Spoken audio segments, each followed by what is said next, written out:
Now, what does this mean? You can start ranking these competitors in respect to your lead and say, hey, it seems like if I'm writing to Tink and let's say I'm a growth agency, I can say, hey, Plaid seems to be really doing well on these three things. How are you looking at this? We work with companies like you to solve this problem. Are you interested, right?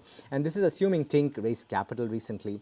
Tink and Plaid are going head on head on in a market that they're just getting started with. They're both launching in Germany or they're both launching in the Middle East, let's say, and they're literally on the move, and you come in at the right time, right? So this is a great example of using competitor data and funding data or market entry data to map out how to position yourself.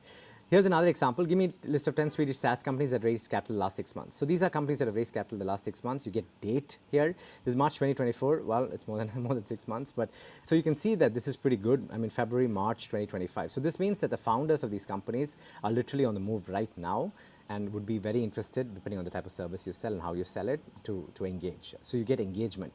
Here's another example. So give me a list of 10 Swedish companies recruiting, marketing, or sales. And here again, if you're doing a SaaS platform for sales management, you know that these guys are recruiting people in these jobs. So there's a higher probability that they're changing processes, changing systems, and so on.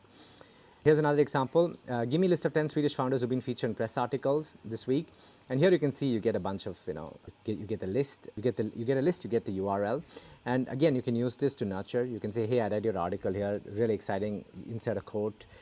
All of a sudden, you're building relationships and you're not spamming. Because a lot of cold outbound email is just getting to the point, which is good. Yet you want to get to the point in your cold email copy, but you want it to also be human and genuine. And if you can figure a way to make things human and genuine, and you can rank things based on AI and make it clear, obviously you're going to win. The other thing I mentioned earlier, depending on where the prospect is, if it's problem aware, solution aware, or not aware, is how do you do soft sell versus hard sell.